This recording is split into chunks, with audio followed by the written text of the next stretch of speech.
But what happened in the last, say, 30-ish years is, especially as psychologists and researchers were working with older adults who were into nostalgia, they began to see things that seemed positive about that. And so these are people who want to study stuff. So they start studying what's going on here.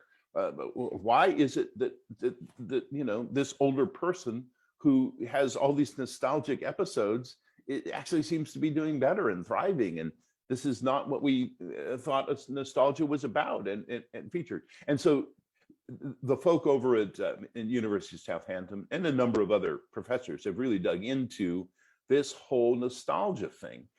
And what they've discovered, now again, remember, there is a kind of nostalgia that they will call historical nostalgia. It's not a good thing to go back and to glorify and romanticize the past and get stuck there. That's not a good thing. Personal nostalgia, once again, is a different kind of thing. It is a personal thing. So it sometimes they'll define it as a sentimental longing for one's past. Another one defines it as a bittersweet yearning for the past.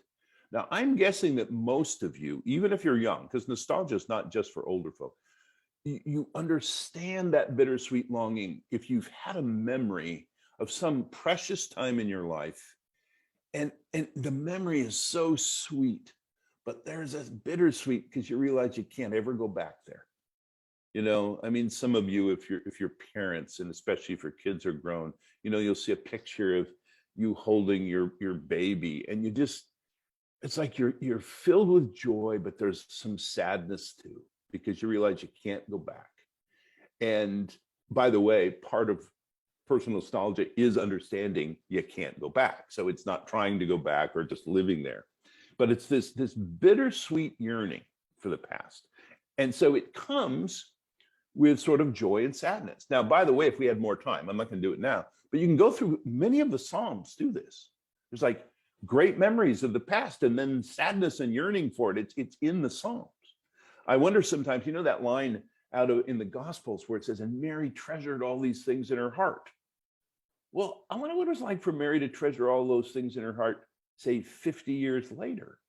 Don't you think she would have been so full of the joy of what it was like to be with Jesus when he was little? And then this longing, see, and I think most of us get that.